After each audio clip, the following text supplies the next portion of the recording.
Hello, folks. I always wanted to. I always want to give it a second because Oh you yeah. never know which.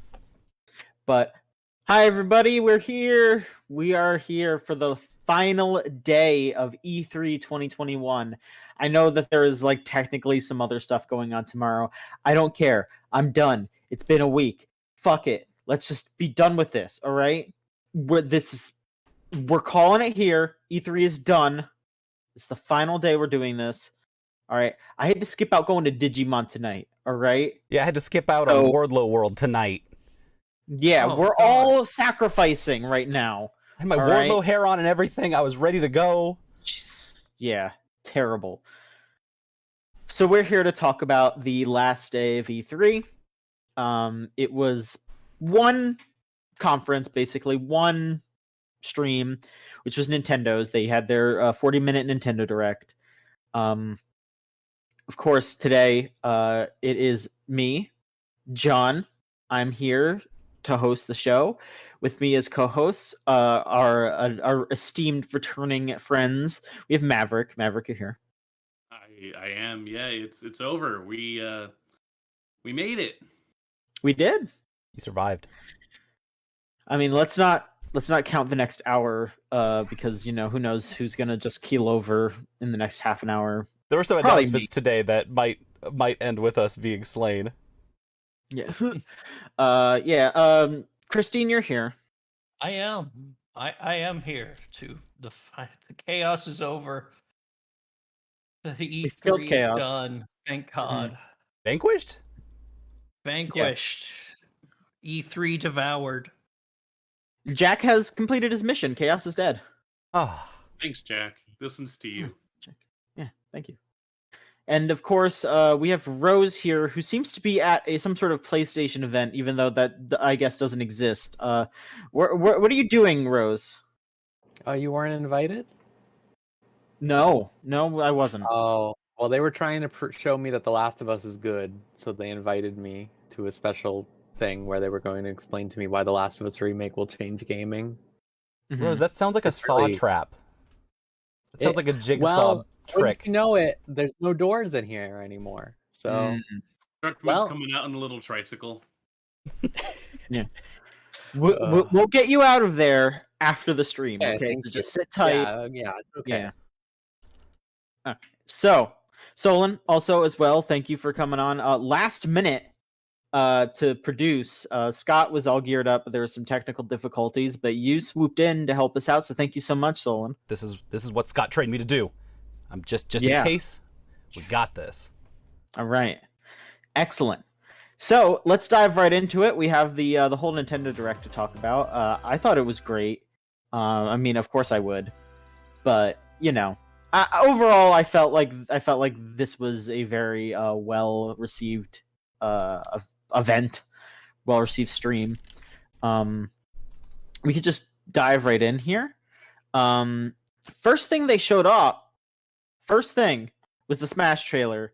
A lot of us were kind of expecting them to do a 2 trailer thing, maybe one at the front, one at the end, to just be done for good. But I guess they do have one last one. They revealed the second to last character. There's still one left, and the character they revealed this time was Kazuya from Tekken.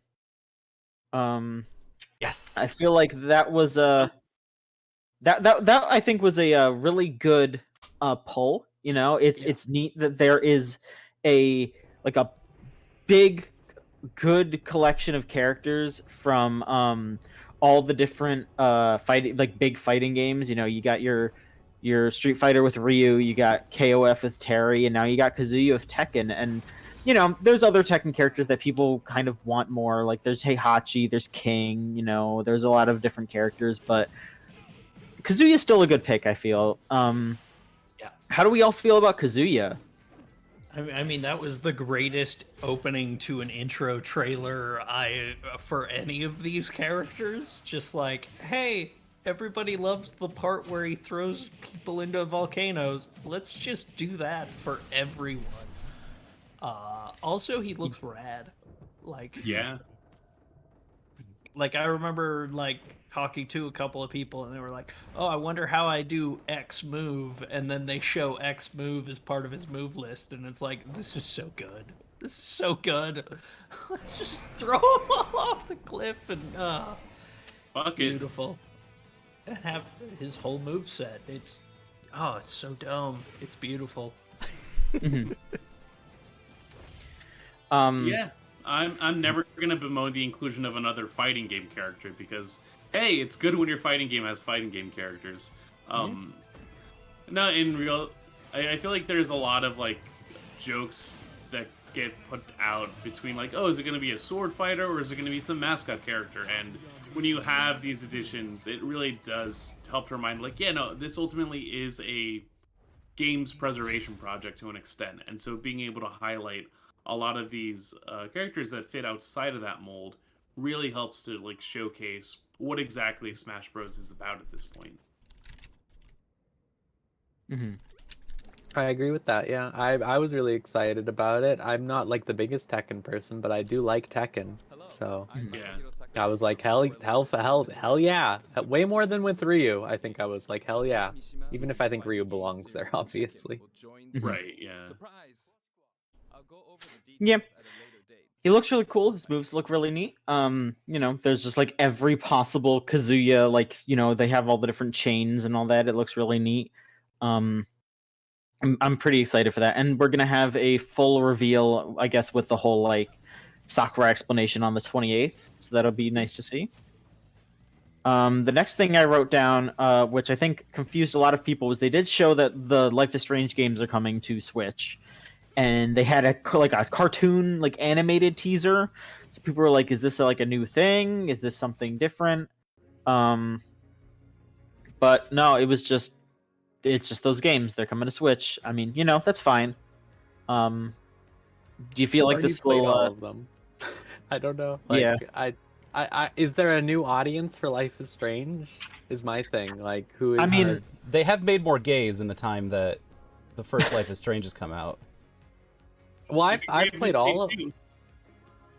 I like Before the Storm, like everything. Like I feel like if you were in Life is Strange, you were in it, and I feel like you would also already be in it today. Like even ignoring the time differential, like. I mean, that's the wild thing, though, is that I feel like anytime any game gets ported to Switch, it gets so many new sales, like no matter what it is. So Yeah, probably. Yeah, I mean, guess. about a year out of like last June, there are definitely more people that have Switches now that are probably still like, well, I bought this expecting to do more, and then I kind of like fell off Animal Crossing with all my friends after they begged me to download it. What else can I use this for? Like, there are very much a slew of new gamers out there, not even people who want to play video games and not return a thing that they spent like $300 on. So having stuff like this will definitely help in the absence of other consoles or a PC. Well, I sure do love to play games on my Switch, so Yeah. So you're gonna play Life is Strange, yeah? probably not. What's Yeah, the truth? I What's mean, the it's truth? probably the same for me. I liked Life is Strange, but going back to it is like, I don't feel the need to ever go back to that game again. I think part of the problem is I think Life is Strange 1 is really hard to go back to now, just by virtue of like even Before the Storm is the one that like went all gay, Like that's the one that was like just gay the entire time. Instead of like, oh, there's some scenes every now and again. Yeah. This game contains scenes. But yeah, I think I actually tried Life is Strange on like the PS4 or something, and I just couldn't really get into it. Like it was one of those things where I was like, I get why people like this, but I got so get it. excited for the cartoon at the beginning, and that was my mistake. I should have known better. Yeah. But it also Oh. did get me really excited for I saw folks on my Twitter timeline being like, "Oh yeah, Goodbye Volcano High's coming out," Wow, right, yeah. and I was like, "Oh, that's exactly what I'm asking for, isn't it? Of course." Yeah. Yeah. Next up is another Monkey Ball remaster, remake, whatever the hell. They are compiling the first 3 games, 1, 2, and Deluxe, into a product called Banana Mania. That's coming out October 5th. It's Monkey Ball. It looks like that game. I guess it's gonna have all the mini games and stuff too, which is nice. So, Monkey Ball, it's back, in big time. More monkey? Yeah. More monkey, more balls. Yes. Look at that. It's Monkey Ball. Yeah, Yeah, they are. that's Monkey Ball. Mm-hmm.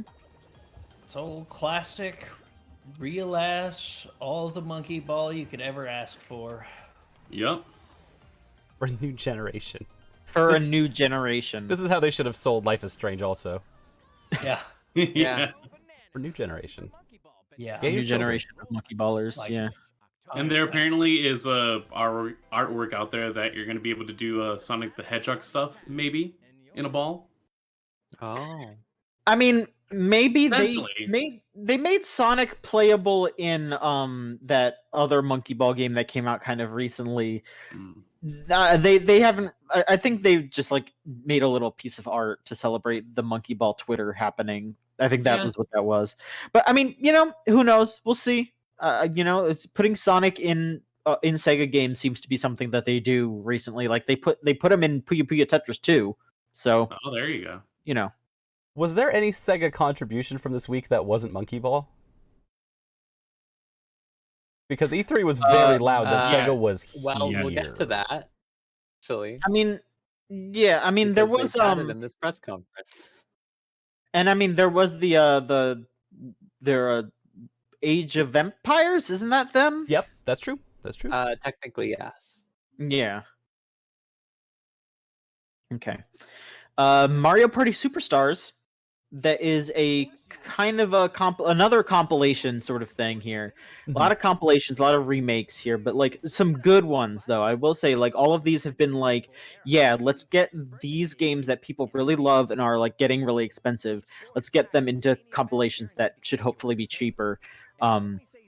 They have it is the first 3 Mario Party games, the N64 ones, bundled together with online capabilities, so you can be able to play online, not just with your friends, but they're going to also have like a mode where if you go in single player, you'll be able to just like hop into they'll just populate a game basically and just like throw people in to your party to play. I think that's pretty cool. I'm not a Mario Party person, but I think if you are one, this seems to be a very good package. Wait, they took away the outfits. Yeah. Yeah. No Yeah, I guess Cowboy they did, Mario. you're right. No, Yoshi and the Wizard Hat. That's everything. No. We don't even know if that's going to be one of the boards either. We have Oh, Spaceland, God. we have Peach's Birthday Cake. Oh my god. We don't know what the other 3 are going to be. They could be a toss-up. You have to have one of the ones from Mario Party 3 in there, which I certainly don't remember them off the top of my head. Mainly, what I'm asking for is that they reintroduce the games where you have to spin the joystick, because we've gone past the N64 days. No one You needs give up the glove again. It'll become Pre-order Bundle bonus. Glove. Yeah. Mhm. This is a scam, right? This is a scam to get people to break their Joy-Cons? Well, no, we Yeah, covered scams exactly. yesterday. Yeah. Yeah. Of course. I just watching that was really weird because every Mario Party is a rehash of the previous Mario Parties. Yeah. At least to me. That's not true. 8's cool. There are different gimmicks in a lot of them for sure, but most of them do have the same mini games. They use the same motifs over and over roughly, as part of the whole thing, and some even just wholesale take mini games that work for the gimmicks of the later games. Which is not a bad thing at all, but it doesn't mean this doesn't have a purpose. It's just really funny seeing them say, "Hey, remember those old mini games?" And I'm like, "Yeah, I played them in the last one. You bringing them back? Sweet, They thanks." also just did that minigame collection, like 2 years ago? Yes, yeah. Probably more than that. I don't know who's hurting for Mario Party mini games, but there's All more the of people on all the people on Tinder who love to talk about how much they're good, how good they are at Mario Party. them. Is that a thing? Mav, what? Listen, I'm listening. Yeah. The last thing I will do is tell anybody that I own a Switch because I do not want to. They probably can beat me at Mario Kart. I don't play Mario Kart. It's not that hard to beat. It's not hard to beat me at a game that I don't play. Yeah. I didn't know Tinder was so Nintendo focused in a competitive way. Listen, it's my burden to carry as a straight guy, so. Yeah. Gotta wade through the office replies. This is my cross to carry. This is the chaos that I must conquer. It's Yeah. okay. When I got into the guys, I did not know that being a dom meant being good at Smash Bros. Being a dom man, I had to be really into Fast and the Furious. Yeah. Hey, Thank you. Metroid Dread. Fuck yeah, my man. Oh yeah. That looked fucking sick. That was one of the highlights of the show. I am so excited for this game. A new actual 2D Metroid. Like it's by the Metroid team as well as Mercury Steam. I have been playing Samus Returns recently, and I like it, even though, you know, there are some caveats. You know, I definitely agree that the counter move, the uppercut, it gets grating. But I think that this is just, it looks so well made. It is an actual sequel to Fusion. You're being stalked by a robot that can kill you as soon as it grabs you. So cool. So cool. There's a lot of gameplay that they showed at the Treehouse. If you want to see more, I'd recommend checking it out if you do want to kind of spoil yourself a little bit. But it looks fantastic. It looks exactly what you would expect to see from a new 2D Metroid. Exactly what I want to see. It looks incredible. Yeah. Yeah, like I literally pogged in real life when I saw the Metroid Dread subtitle. I was like, oh my god, they did it. They actually did it. And then all the gameplay, I wasn't expecting all of that gameplay to show like it's done, basically. Like it is ready. Yeah, it does seem like it is a fully finished game. Like I think I saw like Keeley tweet that like the website listing has its like file size already, so it's done. They're just sitting on it for like a better release date, basically. Yeah, and I really like. No, just like that's fine.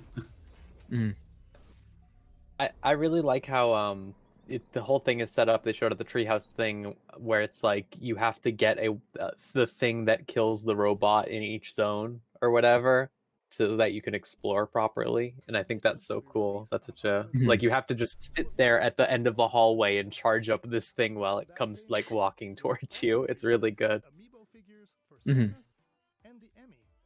Yeah. They got amiibos. They have like a special edition with like art books and shit like that. I don't know. It looks cool. It really looks cool, and I'm glad that they are going in on Metroid because it looks fantastic. I loved the transitions that they showed between when it would go first person for different cutscenes and stuff, and then it would pull out to third person. There's all these like elevator scenes where you're just looking at Samus's visor, and it's just like, oh, these are such nice touches that get you into, hey, remember that the whole thing about Metroid is that it's a side-scrolling game? Because that's why it's Metroid 5. We've been so wrapped up in Metroid Prime brain that it's like... Which, you know, Metroid Prime is great too, but this is very much like, this is the return of 2D Metroid. We feel confident enough to say this is Metroid 5. This is the sequel to Fusion. We are not, this is an actual new sequel, and I really like that. That is really cool. Yeah. Damn, Metroid 5 is giving me some Metroidvania vibes. Wow. Remind me of Symphony of the Night, you know? Yeah, a little bit. You know, it really reminds me of that. That I can't believe they're already inspired by like that Deedlit and Wonder Labyrinth game. I'm so glad that Record of the Lotus War has this much effect on people. The whole Luna Knights is really giving a lot of inspiration over at Nintendo. Shut up, everyone. What's the next game, John?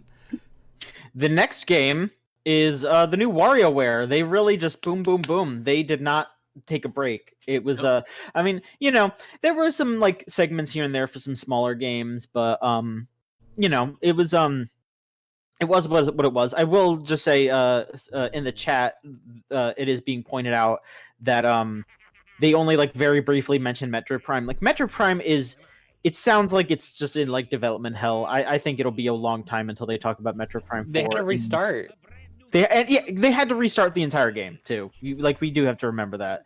But what is coming out soon is WarioWare. They are making a brand new WarioWare. It is called Get It Together. And I like the gimmick. It's you're moving things around with the Joy-Cons, you're doing different things, but you play as different characters, like the different denizens of Diamond City, and they each have different abilities, and they randomly choose each character, and each character interacts with each mini game differently. Like I think, for example, like 18-volt, he has to like grapple onto things to move, and I think like Mona has like a boomerang, so like she can like grab things by using the boomerang, or 18-volt has to like grab onto it from afar.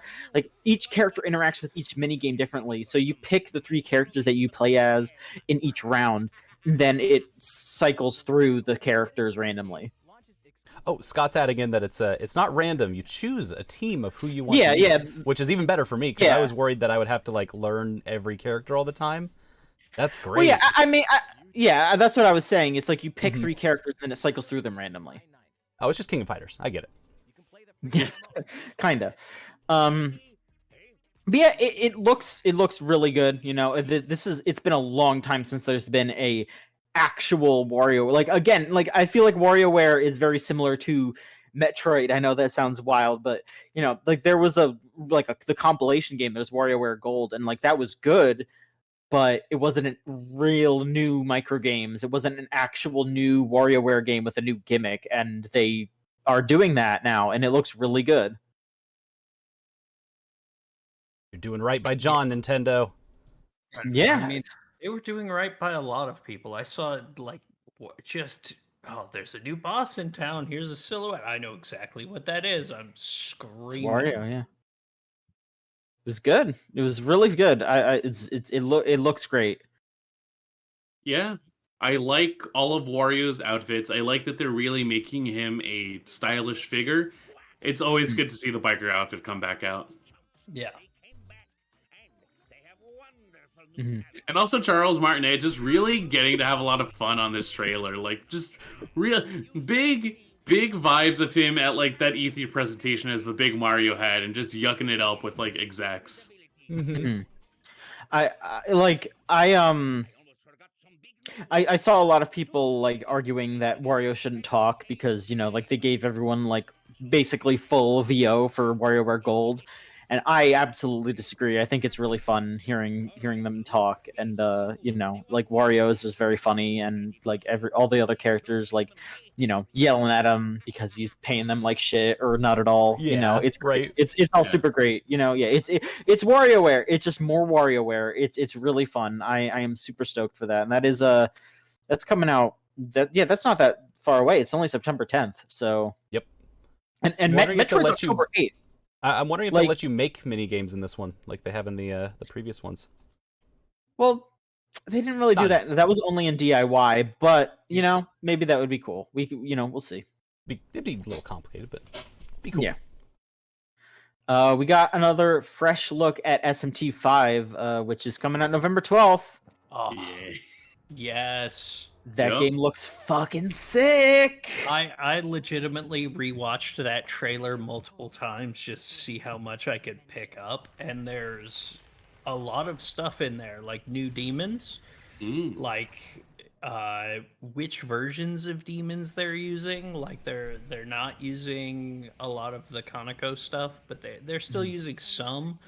But they're using a lot of Doi's art and like the newest version of Odin, and they're bringing in like Finn McCool and like all these more Celtic gods and stuff like that, and that's just like the coolest shit. Like I'm so glad to see new demons in there and things like that, and concepts, and God, it looks so cool. And the menus from Shin Megami Tensei, from Tokyo Mirage Sessions, and the way they did their menus. And honestly, I think that game has more style than Persona 5. So them using those for the menus, they're so clean and easy to read, and just, I'm so excited for this one. I think it does look really nice.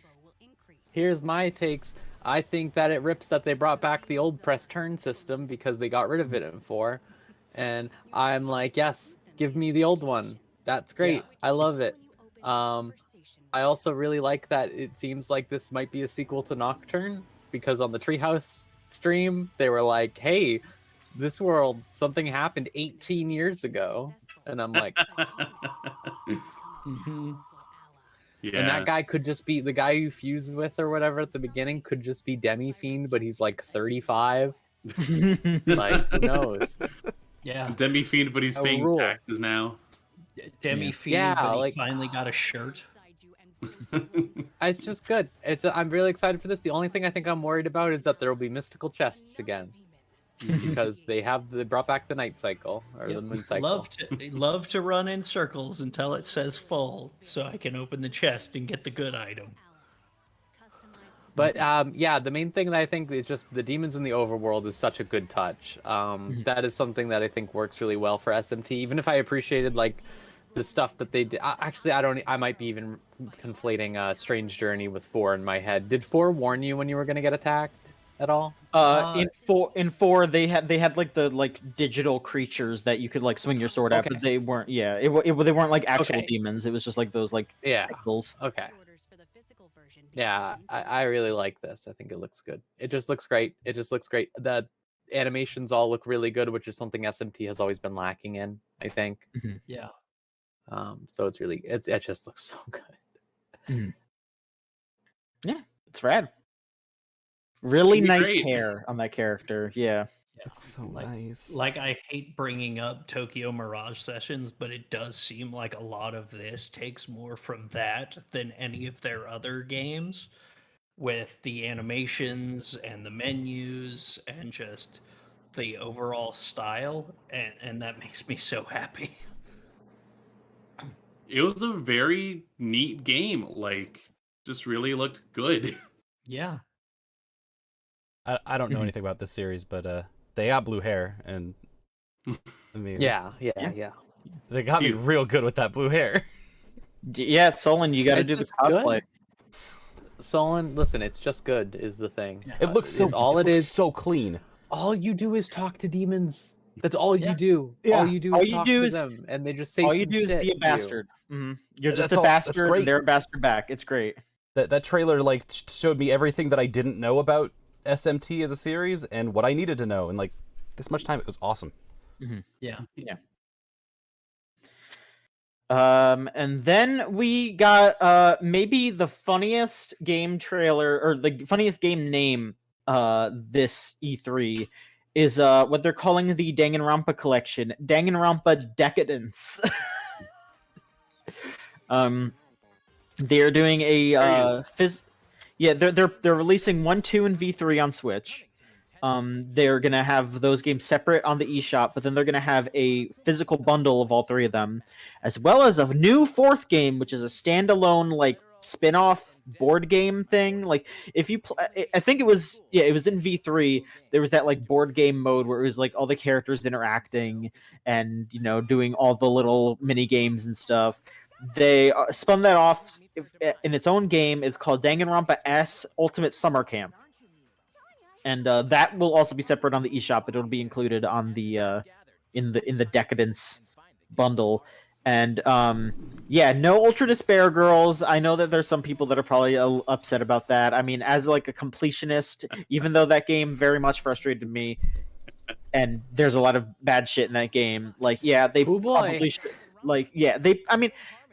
they probably should have put everything in one bundle. It does feel kind of weird that they just don't have one piece of the puzzle, especially because it is a canon game that has legitimate implications to everything. The Switch couldn't handle it. I guess not. Yeah. It's not strong enough. But I mean, no matter how much I am frustrated with those games, they still mean a lot to me. And yeah, having all of them in one bundle on the Switch, that does sound like a good way to go. Like, I probably will pick up the like special collector's edition or whatever. Like, that does seem like something that I would want to get. Danganronpa always has a place in my heart, no matter what. So A whole decade of dents. whole decade of despair. Yeah. Yeah. I mean, hell, yeah. Even if you've played through the other three, and like the summer camp game it's just going to be like the best part of those games is just seeing those characters interact. So having just a mini game where it's just everyone interacting, and like there's not as like the class trials are good. Don't get me wrong. Of course, if the class trials weren't good, then the game wouldn't be good. But it's like the class trials are here, and then like the interactions are here. It's like it's still good, but it's above. The whole game of that's still sounds cool. I'm glad I have an excuse to actually buy a Danganronpa game instead of just watching along with someone else dubbing over it. True. Yeah. Which, shout out to the original voice cast for sure. Like, I'm not saying that they're not worth it, but like that's more or less what I've seen so far, where it's like the community having fun to like do these outlandish characters, and chat rooms just exploding with text trying to explain what is very much just a case of, I like a character who's kind of an asshole. It's okay. You can like a character who's kind of an asshole. No one's gonna cancel you for it. I might. Oh yeah. well. I mean, wait a minute. You kid Nagito? I shouldn't have done that. Oh, that fucked up my camera. That was horrible. That was horrible. Justine, we need you. Chaos is still here. Chaos is not still here. I killed him. I filled out the survey. He's dead. No, he's on my screen, and he tried to say that I killed a Danganronpa character. Oh God! I know it. Oh, God. Well, I hope someone lets Kanye West know about this one. He's got to be ready. Fatal Frame. Hell yes. This is the second to last Wii U game is no longer just the Wii U game. Mm-hmm. Wii U. Yeah, so the Wii U is officially just the Xenoblade Chronicles X machine. Yep. This is also going to be on PC For now. Yeah, they're they announced it here for Switch, but they are porting it to PS5, PS4, Xbox, and PC. So they're just putting it on everything. Oh, rip the Wii U! Wow. Yeah, just like not even just a Switch port. It is an everything port. Just like, yeah, fuck you, Wii U. Do you think do you think you could get Nintendo to acknowledge the Wii U? Like, do you think you could get them to say the words Wii U?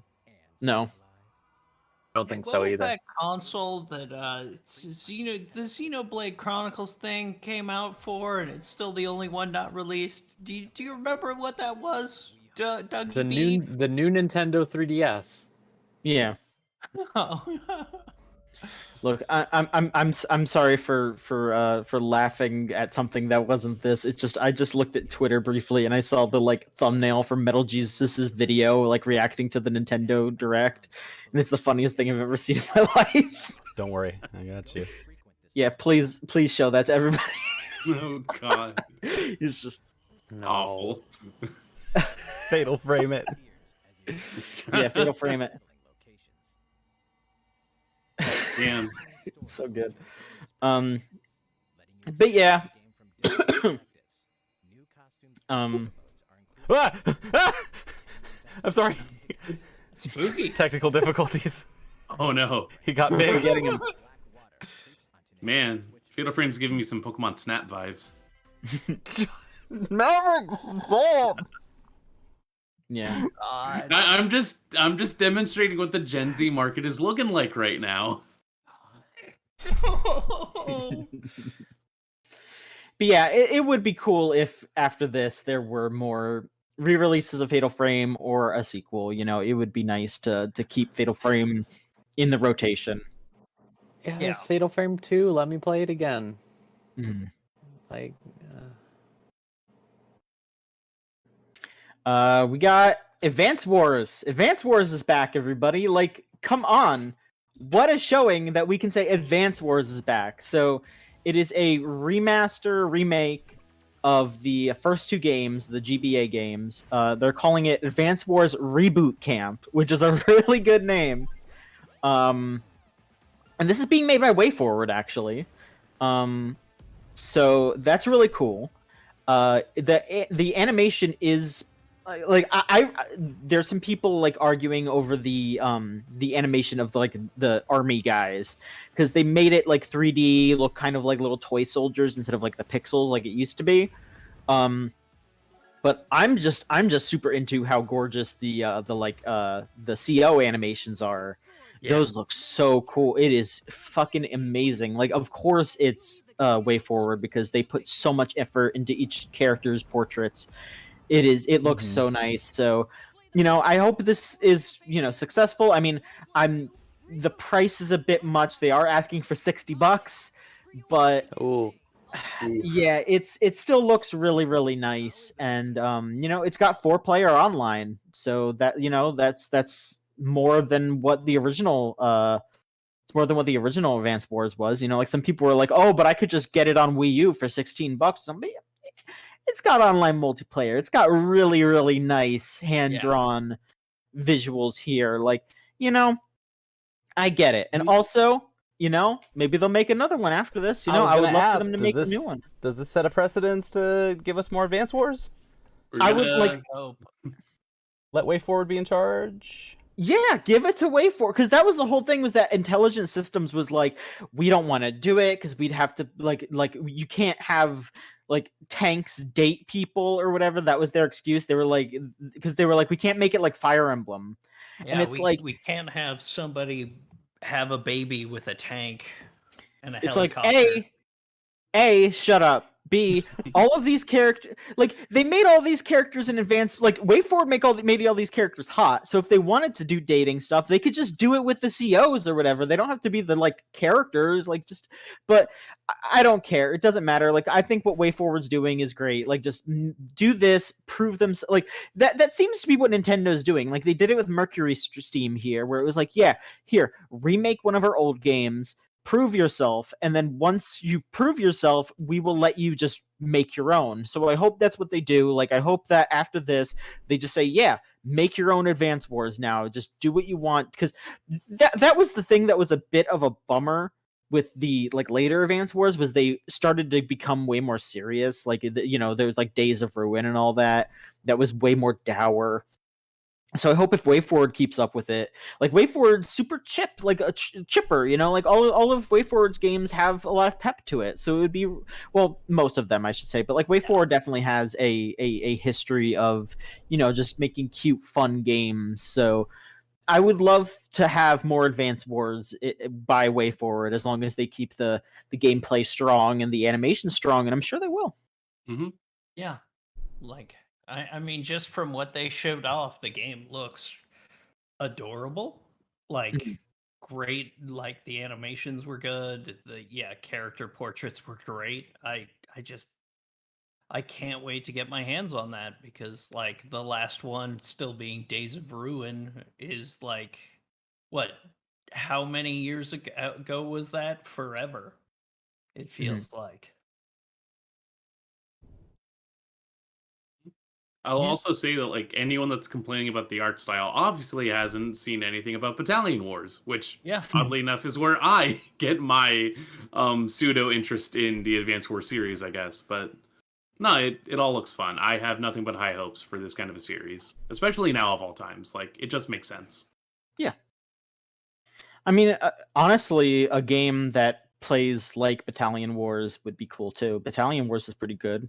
I mean, yeah, the art design wasn't anywhere near as good, but that gameplay was still pretty fun. Yeah.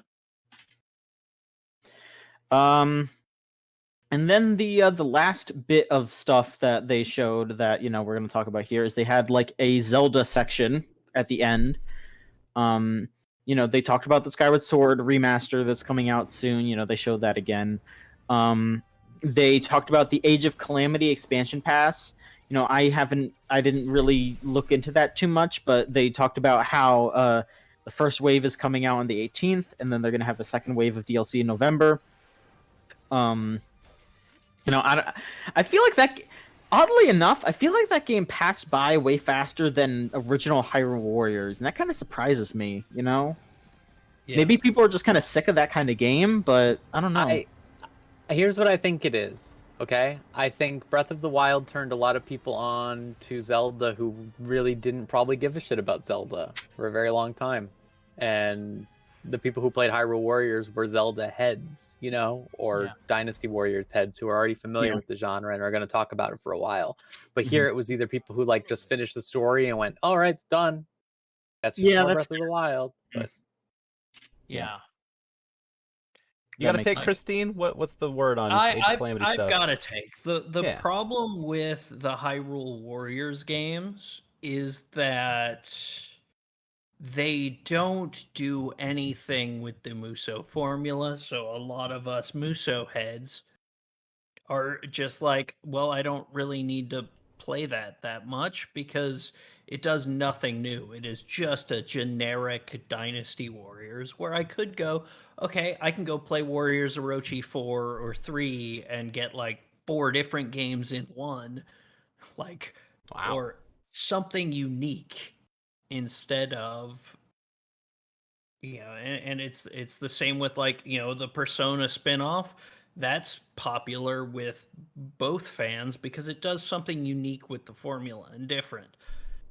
Whereas the Hyrule Warriors ones, it felt like Nintendo just said, play it safe, make a generic Warriors game without anything, because it plays like a mediocre Dynasty Warriors. Like, that's what it plays like. I believe it from the like Muso head angle. I believe it, but like I know it's the only one of those that I've personally liked because you know it was still Zelda. I think that's why people who liked it was I liked the little funny modes they had and the Wind Waker like flourish stuff they did where it's like you bring out the King of Red Lions and stuff when you play as the king, like that's fun. But like if you're not a Zelda head. Yeah, I will say, like, the adventure mode from the original Hyrule Warriors was the best part of that game. It was. That was definitely absolutely fantastic. That was what I wanted, and Age of Calamity didn't do anything new. Yeah, it seems very straightforward and Whereas usually, like, you go from one, like, I'll take the what's it called, the pirate one. My brain. Right. Yeah. They didn't do enough new. They didn't do enough new. Yeah. All of them are different. Right. So, and like and also it has that horrible ending that just retcons the entire game for Breath of the Wild, and it's like, oh, the apocalypse never happened, and it's like, okay. From a business side, I found it to be kind of a rare case where a Nintendo property, especially Zelda, is giving us too much too quickly. And a lot of that's because they wanted to cash in on A, the surprise amount of hype for Hyrule Warriors, and B, the Breath of the Wild scenario. And so they just slapped together this thing with without changing too much of the Hyrule Warriors formula. While if you play Hyrule Warriors, that game's like 50 hours. There's so much you could do at it. It's huge and could easily have a lifespan of like 3 or 4 years on its own without anyone even being like, I wonder when they're going to make a new one. Like, there's so much inside of that game. And so now it's like, oh, there's another one. Okay. Do you want me to play another 50 hours of this? Because I don't need another one of these. I've gotten my fill for like my entire life. Yeah, the last 50 hours, that one had like the range of like 12 different. It had like every Zelda character in it that wasn't Breath of the Wild. It was just, it spans so much, and this was just the one game. Right. The one open world, notable for how empty it is game. Yeah. Yep. Yeah. So then they also showed off a Zelda Game and Watch. Like they had that Mario Game and Watch. Yeah, they did. That had Mario 1 and 2. That They're was doing crazy. a Zelda one. You know, it's cute. I like it. There's just like one little caveat about it. Like it's got Zelda 1, Zelda 2, and Link's Awakening on it. It's not Link's Awakening DX. That is the caveat. Like I know that there's some people who think Link's Awakening DX doesn't look as nice, but it's an enhanced version of that game. Yeah. They should have the version of it, you know? That would be nice. But you know, it's a cute little thing. I think it's like $50. You know, which I mean, I know that like that seems like a lot for what it is, but it's cute. It's a cute little knickknack for people who have too much money. But you know, Yeah. I think They there's put like Lincoln Vermintide. it'd be a good gift for a kid too. I think they would get a real fun kick out of it. Probably, yeah. This is the Amico killer. They did it. Yeah, they did it. I mean, honestly, the most appealing part of it is, hey, here's a playable clock. Like, Yeah. Yeah.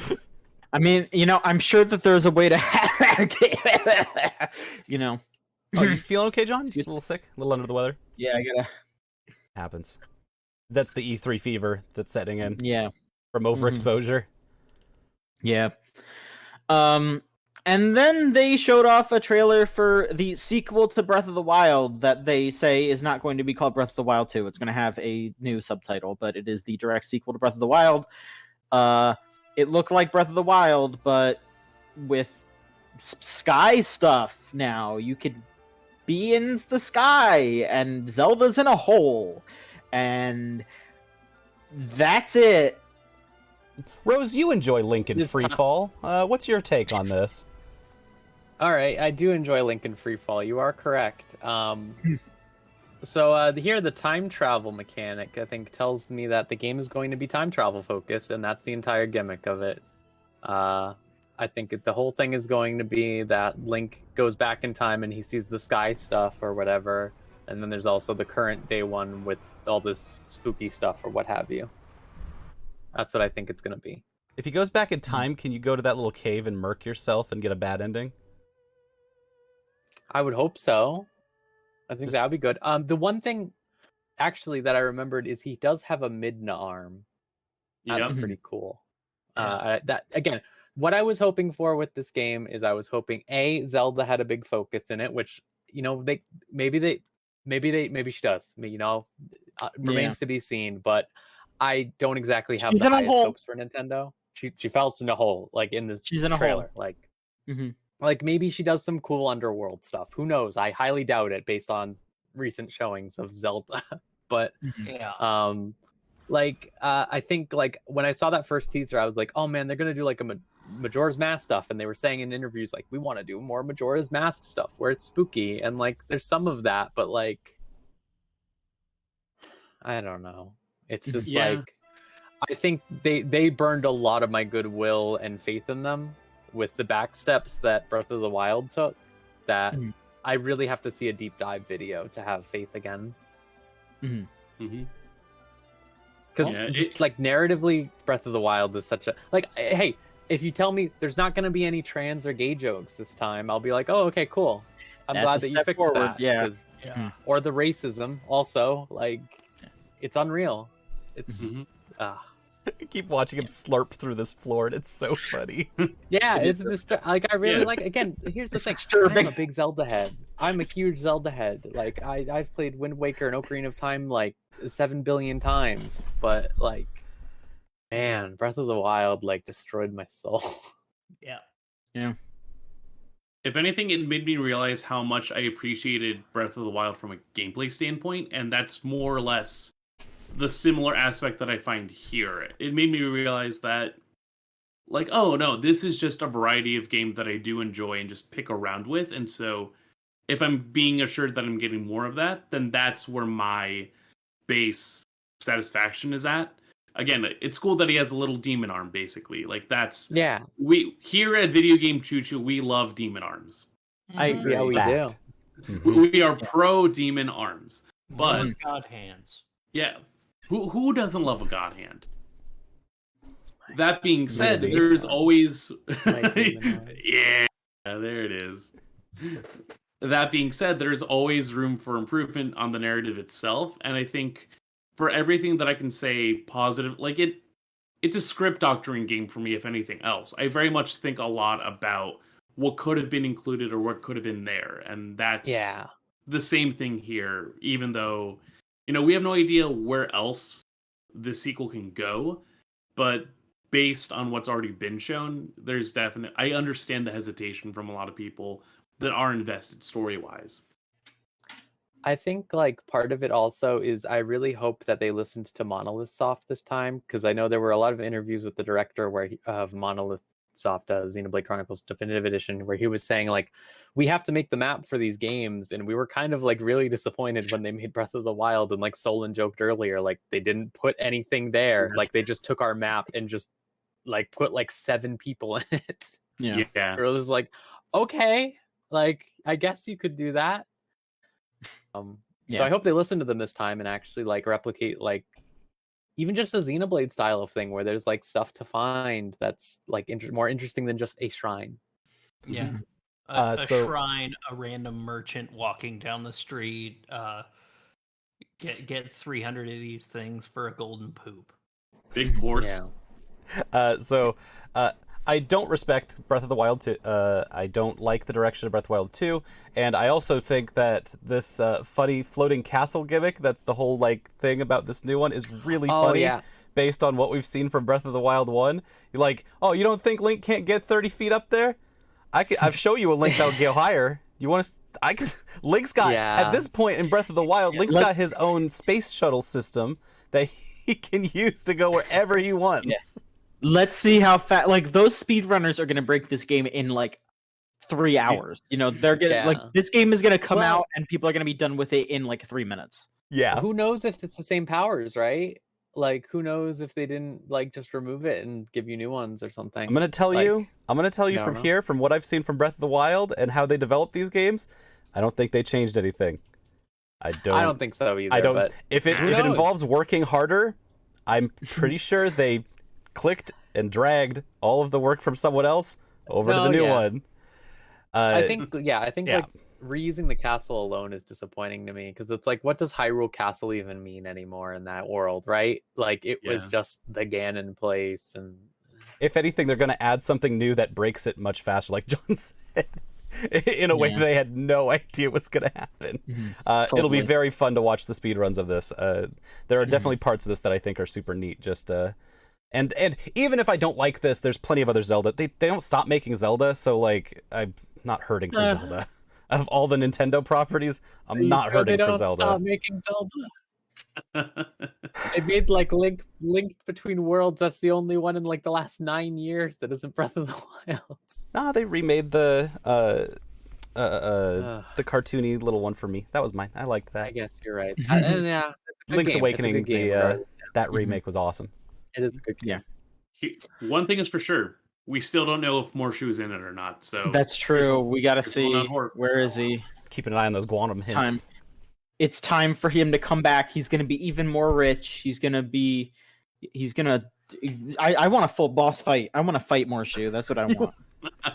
High-res Girahim and his creepy-ass tongue. He's a friend. Yeah, that's what I like to hear. I had to look at your rig to make sure that wasn't literally happening. I was like, oh shit. No, I can't do that. Don't worry. Yeah. Richer. So that was that. There were 2 more things that weren't directly tied to the direct, because there was redirected more content. Yeah, there's some other stuff. So I did put the trailer in there, Solon. They did announce they put a new Super Robot Wars game out. They announced that at the Japanese direct. Who knows how that's going to go over here, because that's always like a rights nightmare to bring out over here. I don't know what this is. What is Super Robot Wars? It's a turn-based RPG where you play as a bunch of different robots from a bunch of different anime. It's just a big crossover. It's just a big mecha nerd like wet dream, basically. because you just want to see your favorite mechs do all their cool moves like really well animated. That's all it is. Awesome. It's just, hey, Yeah. It's been like an institution for like 30 years, in Japan, but not over here. Oh, not over here because licensing. Because they can't release it over here. Yeah, That I mean, makes like sense. they have made Super Robot Wars games that could be released over here, but that's because they just use original characters. It's that sort of thing. And like half the ones they release over here are their weird like Super Robot Wars, Tizen OG Saga, weird little like Xenoblade Let's cross over 30 things that eventually became that big crossover game with Namco and Sega and Capcom. Oh yeah, yeah, okay, yeah. So it exists, but the thing is that they always do get translated because they get released in like Southeast Asia, so you can always import it. And especially nowadays with the Switch, that like you can very easily make like foreign like accounts to download onto your Switch really easily. It is a lot easier to get those games. So if you are interested in them, you can very much get them. But it is very much just like, hey, you have to import these games. You have to be a huge mecha nerd because you have to be like. You have to be invested in these characters to give a damn, because it is 100% just, oh my god, they put Zabungle in this game! Oh shit! Like, it's that sort of thing. And especially the character interactions, where it's like, hey, what if you had Shinji hang out with Simon from Gurren Lagann? Maybe he'd feel like a little bit okayer.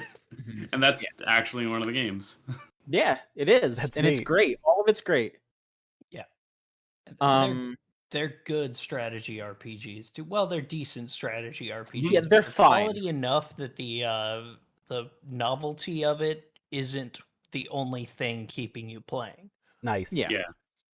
The novelty's like 90% of it, but that other 10%, it's like, this is still a fine strategy RPG.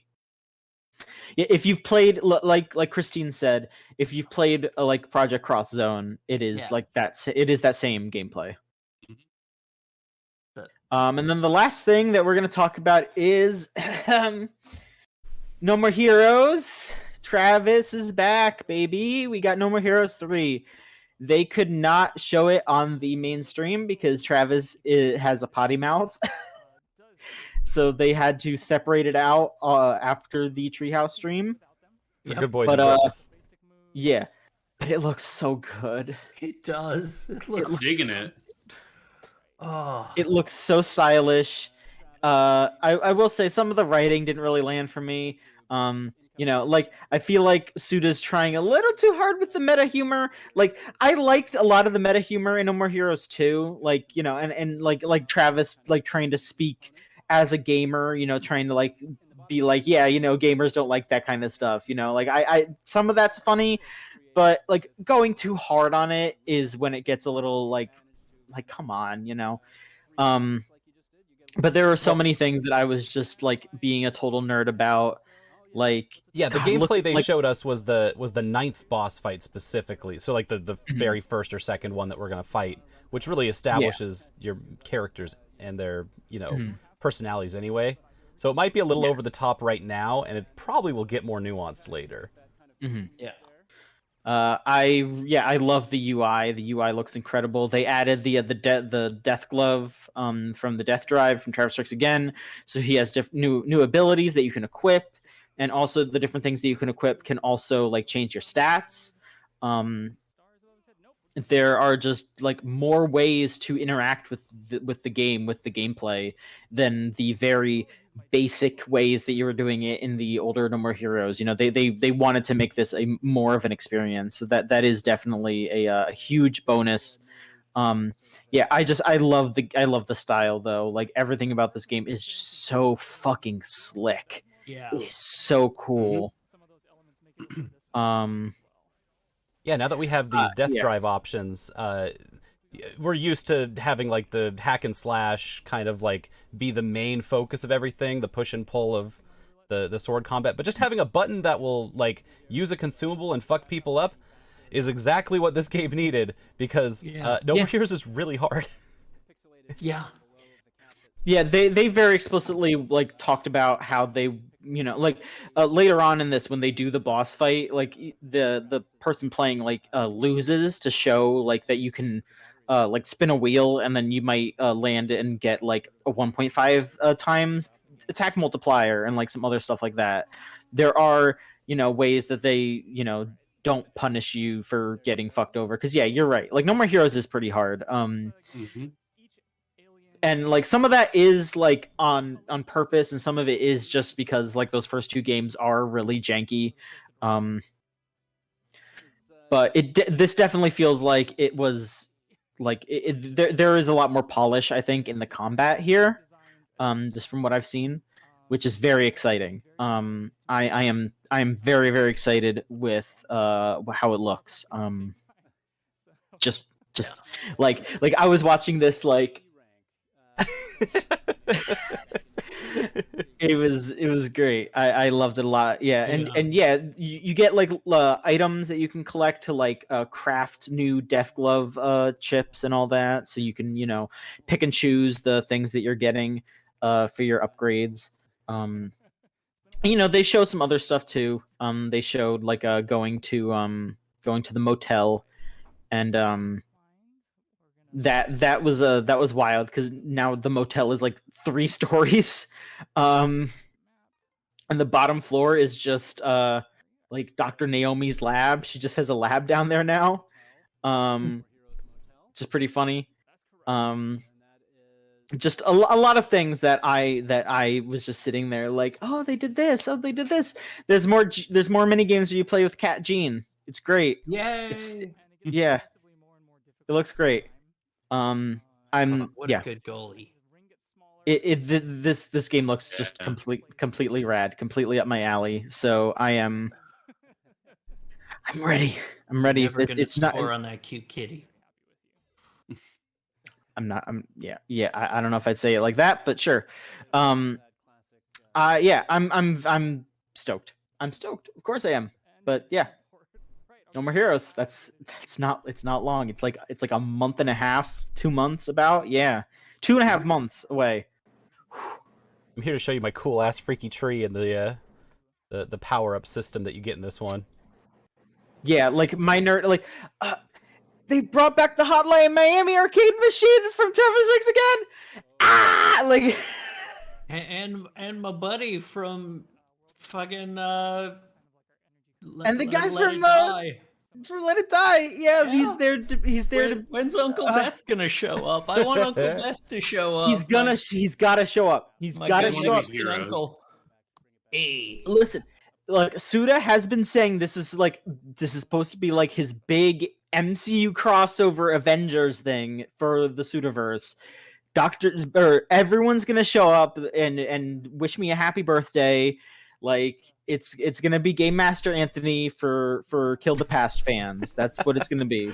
So it's time. I'm in absolute love. I adore every single one of these interfaces that you work with and UIs that are in this game. Yeah. When anytime there's a context menu that's like, hey, press A to interact with this thing, like borders show up around the entire screen. It's really incredible to look at. It's super sick. Look at that. Press the fuck out of A, and then you come here and it's like, oh, this is a completely different looking interface, but it also looks so clean. Yeah, they had so much fun with like every single bit of this game. Like you could just tell that everyone involved was just like, how can I make this look as wild and as just fun as possible? Like those Bionic Commando ass looking screens. Yeah, I love it. They so just good. Everything about it is so intricate and fun. Just so fun. So yeah, No More Heroes 3. Excited. It's happening. Oh. Yeah, it's so good. But that was that. That was the day. It was a good day. Mm-hmm. It was a very good day. Morning. To bring something up I wanted to talk about. Last night they also put out the Halo multiplayer trailer to explain what that is going to be like. Yeah, they put out this whole thing because they only like barely talked about it during the Xbox presser. The Halo one, it was like 15 minutes or so, and they just talked about like all the stuff they're doing for it, and it sounds really good. Like they're going back to old Halo style, less Call of Duty-fied. Like they wanted to go back to more old Halo stuff. The things that stood out to me were the customization is like really in depth now, and you can like have prosthetic limbs and stuff like that, and like choose exactly like your gloves and all that shit, like going all the way down that way. And they also created a tutorial mode, and I think that's the thing that I really like, because it's like an actual thing that's like, hey, here's how you shoot, here's how you do headshots, here's how to do the battle rifle, 4-shot combo that everyone does for the battle rifle. It's like this little area you can walk around in that's like a training range, but they have bots going around, and like they have them walking through specific like, this is what a Halo player would do, that you can try to like learn this behavior. And I think that's really cool. Yeah. You can go through Ninja's origins before he descended into darkness. Yeah. They also have like someone said the grappling hook. Scott said that the grappling hook is like insanely good. You can use it to grab weapons like off the ground. So like you can like, someone's going for the energy sword, you can just grapple hook it away from them instead, and then you have it, which I think is really cool. Yoink. They brought back the equipment from Halo 3. Like you pick it up and you use it on a button. And made it stuff like the grappling hook, I think, is that. There's overshields and stuff like that. The usual stuff, bubble shields. You can store weapons on cars now, which is really cool. So like someone was just putting a gravity hammer on the trunk of a Warthog, and I was like, sure. Cool. The cool thing about it also was the battle passes. So the way Master Chief Collection works is they just have all the battle passes active all the time, and you just use whatever points on whatever set of rewards you want. And they're just going to make all battle passes permanent in this one, so you never have to worry that you've missed out on a reward, which is really good, because that's a huge problem with games like Apex or Destiny. It's like, that they get you with that FOMO. You don't want to miss out on that reward. You don't want to miss out on that armor, even if you don't feel like playing the game right now. Yeah. So it just looked really good. Yeah. That's why I fell off those games too. Is like, hey, here's the battle pass stuff. It's why I never got into Fortnite, because it's just like, oh, if I don't put in the effort, I'm going to be behind in certain ways, and it's like whatever, I'm just not going to play your game, even though I enjoy it. Like I loved Apex my first few weeks in there, but then I saw how felt like how slow going it was through the first battle pass they released, and I just stopped playing.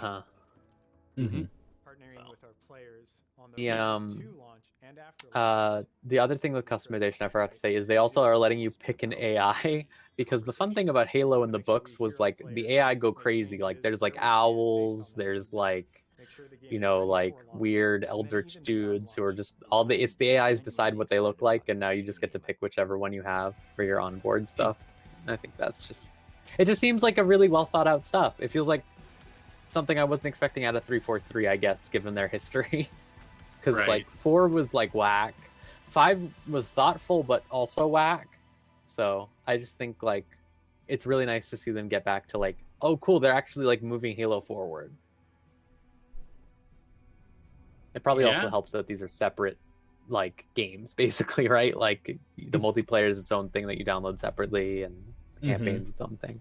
Yeah, it seems like they have a lot more focus than they did before on how they want to distribute their teams and get people in the right spot to actually make Halo the way that people want Halo to be. Yeah, exactly. Took a long time to get there, but there's still 10 optimism years. and hope, Yeah, no, definitely. I'm glad. I'm really excited for it. I didn't think I would be excited for it, but like there's actually optimism coming into this one instead of the last one where most people were just like, well, we made fun of it. Well, there's a weird thing with Halo and 343 specifically, that unlike a lot of game studios, you'll have like, if something flops, people will just peace out. But people may have like kind of not had a lot of faith in 343, but they always had the idea that their hearts were in the right place. Like the people would be looking at these and be like, I know they're trying their hardest, they just aren't there. And there was kind of this like weird idea, a vague thought of like, what is Halo supposed to look like then? We're trying to make it looks like this, right? And people are like, no. Then how does it look like? Not that. And they're like, okay, we'll try again. Like, their hearts are in the right place, and so hopefully this will be the time that it like seals that, hey, this whole 343 Bungie moving out and 343 moving in, this will work. We're getting there, I swear. I think 7 years of a break probably helped, right? Like, it's been 7 years since 5, I think. So like that, like if that game had actually come out last year, like they said, could you imagine? Like, Yeah. I don't know much about 343 nearly as much as I would like Bungie or something, but they are neighbors, and I do know they tip really well. They're really nice. I've never met anyone from 343 that isn't like just the sweetest person, and that's all I can say. They tip well. Good. Well, Yeah. That's one good thing, I guess. Give them that. We're finishing the fight. Yeah. Yeah. And it sounds Well, like it's going folks. to be good this time. Well, folks, I think we're done here. Unless there's any straggling E3 thoughts that you all have. I mean, this was a new thing. This was a new format. I think that we really buckled down and did a good job, I'd say. So, thank you, Solon and Scott, both of you. Fantastic job producing. And thank you, everyone else who sat on and talked about games, talked about E3. I thought this was just a wonderful time. Is there anything that you all would like to say about E3? I mean, we could go one by one, or if there's maybe someone who doesn't want to say anything, that's fine too. Some closing thoughts. E3 is a weird animal, and I think this year kind of proved that it's lost its place. And you've seen it with so many companies like leaving to start their own thing and really only doing something so they can keep their spot in the stream lineup, pretty much. Like, what the hell was the point of 10 minutes of Namco Bandai today? We didn't talk about it because it was fucking pointless.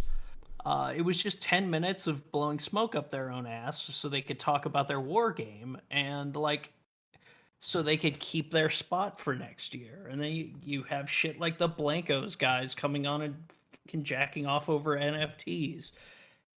And then you have Microsoft and Nintendo really being the only people who are like, okay, we're just going to do our thing. And everyone else is, we just want to keep our spot. And it feels like more and more of that is going to go away. And we are not going to see this E3 hype anymore. You're just going to see a bunch of individual events around June and July every year that are the summer, this is our own things. And I think this year really proved that E3 as a consumer show, like as an appealing to consumers, is dead in the water, like is pointless now. I would disagree, actually. Even after everything today, this week, I would disagree in so much that maybe E3 is dead, maybe the ESA is dead. I wouldn't mind that at all, actually. But I think there is still plenty of room for the idea of a centralized gaming conference, an expo of E3's size and scope. And the changes that need to be made to make that happen and make that valuable, because E3 did not succeed in any way whatsoever, but everything around E3 was extremely successful, and we're a part of that. Yeah. The Twitch streaming, the co-streaming, even though there was a lot of snafus with that because of other things outside of their control, all of the arms and ligatures around E3 worked to support a centralized show of some kind. So the change that needs to be made for me, in my eyes, is that a better effort at curation and a better ethos around like what kinds of projects and productions are we showing at this show. If they can lock that down in a way that makes for a clearer focus and doesn't just rely on their last about decade or so of just like, we're grabbing the old guard and we're focusing on them. That's not how things work in the game system anymore. It's just too large of an industry to have just one centralized thing. That's why we have so many different conferences and conventions around the year now. And E3's spot in June, like Christine was saying, totally valuable. It needs curation. Yeah. Mm-hmm. Yeah. Do you have I think anything, Maverick? Yeah, I mean, this is technically the first E3 that I actually had to not only be just like a consumer, but also someone that is like having critical thought to an extent. And if anything, it helped me realize a lot more of the curative, like how much curation does go into an event like this. But then also, you know, from that consumer standpoint, I started thinking this year in terms of like what I would want to look into again in this pseudo critical lens that I now have access to. As like, you know, I'm gonna review, I'm gonna look at the New World Ends With You game, and maybe if I hear anything about Sable, I'll probably look into that. There's not much else going on. I now have at least like a handful of games that I know are coming out later this year that I want to get the jump on, that I want to at least have a stake in, and specifically because of the fact that due to some of the turnaround with the setups, like a lot of these I think would have just been on the show floor that I would have seen secondhand at a trailer months in advance or a week before they would actually be released. And, you know, the highlights of this week for me were Wholesome Games and they were Day of the Devs. Just the opportunity to see a lot of stuff that I totally had no, not even so much an interest in, I just wasn't aware of. And those events, like highlighting specific scenes even in the gaming industry, really helped to just make me realize like, oh no, there is stuff out there. It's just that I'm not the same person I was 10 years ago when I saw like Kid Icarus Uprising and Donkey Kong Returns all in the same setup, because I was going to school then and I had to ask my mom for money for games. Now I need to balance games as an actual like influx. I make sure not to do the drill candles tweet, but with video games whenever I'm able to, because I realize that help me budget my E3, because I realize one, it is something I still want to be invested in, but two, I need to have more of an active say in that. And so it's good to have this curation point, but then it also is just like, it helps to breathe whenever I'm having to be in the middle of other stuff to say, oh, okay, there is things are happening, and I at least have a yes or no approach to what I'm interested in and what I'm not. Mm-hmm. Yep. Mm-hmm. Well, welcome. I'm glad that was your first one. That was cool. Yeah. Rose, do you have anything? I always have fun with E3. I don't know. I think like yeah. I think the ESA has sunk to new lows this year by letting the Blanco shit actually occupy anyone's brain, stuff like that.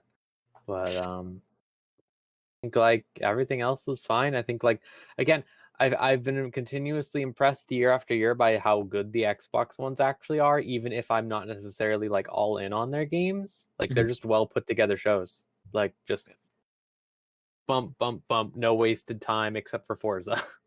Like what? Forza was really good. Forza looks really good, but like they don't need 10 minutes when everyone else has 2, you know? Like I would disagree. That's the thought. Okay, all right. Well, they can fill 10 minutes very easily. But no, yeah, I think that Nintendo's Treehouse format is still really, really good ever since they started doing it. Having those in-depth demos is really helpful. I think it would be better if they got even more demos, maybe, instead of like some of the weird stuff they do sometimes. But it's still very good. I shudder to think, looking behind me, I shudder to think how bad the Sony presser will be when it happens, because those have not a single one has been good. Never. They've had good games in them. They've still not been good. They've been really, really bad. I do miss my man playing the giant flute. I would like to see him, but like I think like this E3 not having that stupid degree of pageantry that most of the shows have, I think was just good, because that stuff is just dumb. That's just whack, and I'm fine with it being gone forever, even if this year it's just because COVID happened. And like honestly, we talked about curation a lot, and I think one of the best things they could do is make it so companies don't have to do something to keep a spot. Like if we don't do something, we might not be able to get a thing next year, is what causes some of the stuff like Namco Bandai and like a lot of the shit from yesterday and the day before, which was just like, why is this even here? Like, why? Whereas if you didn't require that and companies could just, hey, let's get in, let's organize it every year. This is what this company has. This is what, okay, well, they're getting a press conference, yada, yada, yada. In a more organized, curated way, you wouldn't have as much of a end of the day where most of us are sitting there going, we were just miserable in a call for an hour watching Randy Pitchford jack himself off over a movie. Yeah. Yeah. It's like, Yeah. please curate better for next year and get rid of the thing that people need to do things. It's like Konami was the smart company coming out and saying, hey, we just don't have enough to show, so we're not going to do it. Yeah. Let more companies do that and not risk losing a spot.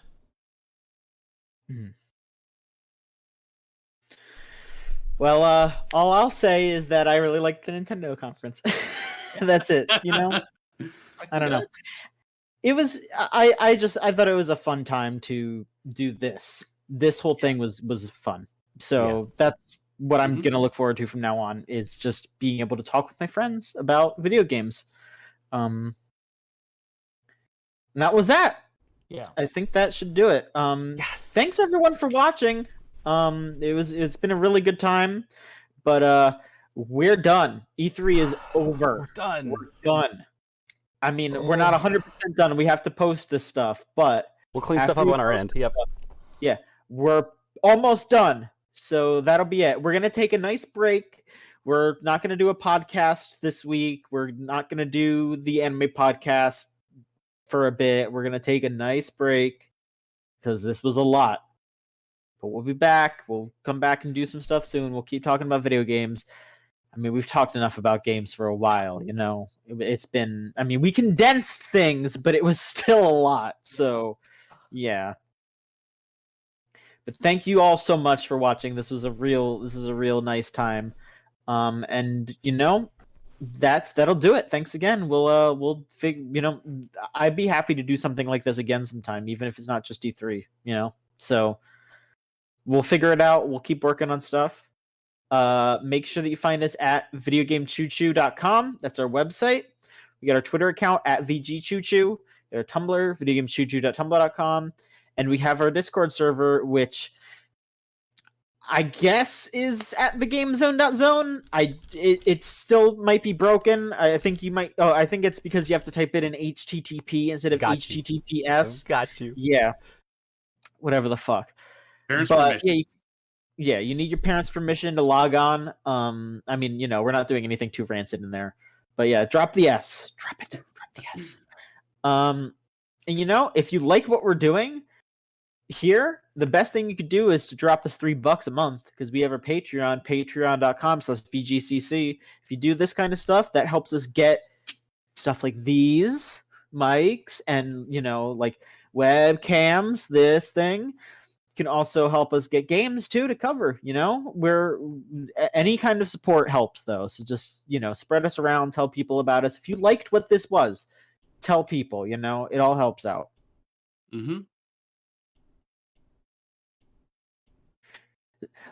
Who's saying I'm telling lies in the chat? What kind of lies? Wow.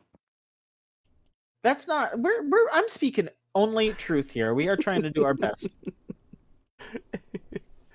All right. You know, part of the Patreon funds went to this very nice smoking jacket that John has.